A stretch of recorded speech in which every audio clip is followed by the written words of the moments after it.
जिल्ह्यात मान्सूनपूर्व पाऊस सरासरीपेक्षा जास्त झाल्याने सध्या 80% जास्त पेरण्या पूर्ण झाल्यात. त्यात सर्वात जास्त क्षेत्र सोयाबीनचे आहे.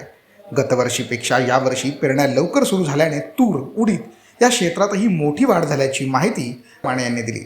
तर गेल्या 10 दिवसांपासून पावसाने उघडीप दिली आहे. त्यामुळे कवळ्या पिकाला आता पाण्याची गरज आहे. ज्यांच्याकडे पाणी उपलब्ध आहे त्यांनी पाणी देणे सुरू केले. मात्र पावसाची उघडीप असल्याने शेतकऱ्यांवर दुबार पेरणीचं संकट घोंगावतंय.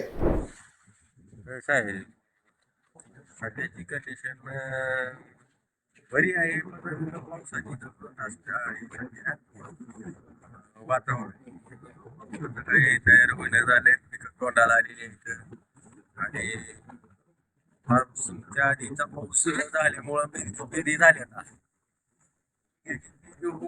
कोणाला पीक आलेलं आहे, पण पाऊस लागत नाही. पाऊस जर नाही पडला तर दुबार पेरणीचं संकट येतं. सध्या सर्वांना माहिती आहे की आता खरीप हंगाम सुरू झाल्यामुळं शेतकरी पीक विमा भरण्याकडं शेतकऱ्यांचा कल आहे आणि 1 रुपयात पीक विमा ही योजना शासनाने चालू केल्यामुळं जवळजवळ 100% शेतकरी आपल्याकडं पीक विमा भरतात.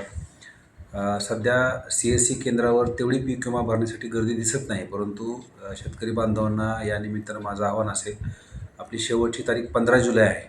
त्यामुळे शेवटच्या आठवड्यापर्यंत न जाता शेतकऱ्यांनी जर तो आत्ताच पीक विमा भरून घेतला तर निश्चितपणे त्यांचा पीक विमा व्यवस्थित भरला जाईल. ही एक बाब. दुसरी महत्त्वाची बाब, बऱ्याच शेतकऱ्यांच्या बाबतीमध्ये आपलं जे अकाउंट आहे, ज्या अकाउंटवर आपण पीक विमा जमा व्हावा म्हणून त्या अकाउंट नंबर देतो, तर ते अकाउंट आधार लिंक असणं आवश्यक आहे. कारण आमचा मागच्या 2-3 वर्षाचा अनुभव जर बघितला तर शेवटच्या कालावधीमध्ये बऱ्याच शेतकऱ्यांच्या खात्यावर पीक विमा जमा होण्याचं राहून जातं आणि मग त्याचं कारण शोधलं तर ते आपलं खातं आधार लिंक नसतं. त्यामुळं आधार लिंकचंच खातं आपण पीक विमा काढताना द्यावं, ही एक सर्वांना विनंती आहे. दुसरा महत्त्वाचा पार्ट म्हणजे पीक विमा भरताना आपण दरवर्षी विमा कंपनीच्या मार्फत CSC केंद्र जे आपले जे आहेत, ज्या ठिकाणी पीक विमा भरला जातो त्या ठिकाणी प्रति अर्ज 40 रुपये दिले जातात पीक विमा कंपनीच्या मार्फत. त्यामुळे शेतकऱ्यांनी कुठल्याही परिस्थितीमध्ये एक्स्ट्रा पैसे फी असं CSC केंद्राला देऊ नये. फक्त जर स्वतःचं वैयक्तिक काम जर असेल, म्हणजे सातबारा काढायचा असेल किंवा झेरॉक्स काढायचे असतील, तर त्याच्या बाबतीतला तो शेतकऱ्याचा निर्णय आहे, ती त्या CSC केंद्राला आपल्याला द्यावा लागेल. हा एक महत्त्वाचा पार्ट आहे. मी परत एकदा शेतकरी बांधवांना विनंती करेल की आपला पीक विमा व्यवस्थित आणि वेळेत आणि अचूक भरायचा असेल तर आत्तापासूनच आपण तो पीक विमा भरायला सुरुवात केली पाहिजे.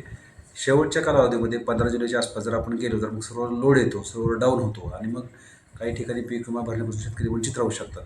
त्यामुळं आत्ताच वेळेत पीक विमा भरून घ्यावा. 25 जून अखेर एकूण 210 mm पाऊस झालेला आहे. मागच्या 15 वर्षाचा आपला रेकॉर्ड बघितलं तर जूनमध्ये आत्तापर्यंत सर्वाधिक पाऊस आहे.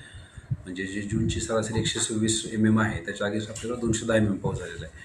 त्यामुळे आपल्याकडं सर्वच मंडळामध्ये पेरणीयोग्य पाऊस झाल्यामुळं आतापर्यंत एकूण जे सरासरी क्षेत्र आहे आपलं खरीपाचं 5,04,000 हेक्टर, त्याच्या अगेन्स्ट 4,05,000 हेक्टरवर आपली 80% पर्यंत पेरणी झालेली आहे. ह्याच्यामध्ये आपल्याकडचं मुख्य पीक जे सोयाबीन आहे त्याची 3,06,000 हेक्टरपर्यंत पेरणी झालेली आहे, जे 110% पर्यंत गेलेलं आहे.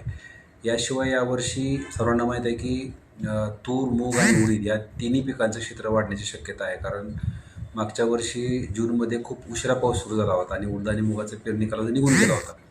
परंतु यावर्षी आता उडीद आणि मूग या दोन्ही पिकांसाठी वेळेत पाऊस झाल्यामुळं उडीद आणि मुगाची सुद्धा आपल्याकडे पेरणी वाढू शकते. त्याच्यामध्ये मूग 25,000 हेक्टरवर आहे आणि उडीद आपल्याकडे 45,000 हेक्टर क्षेत्रावर आहे आणि तूर 88,000 हेक्टर क्षेत्रावर आहे.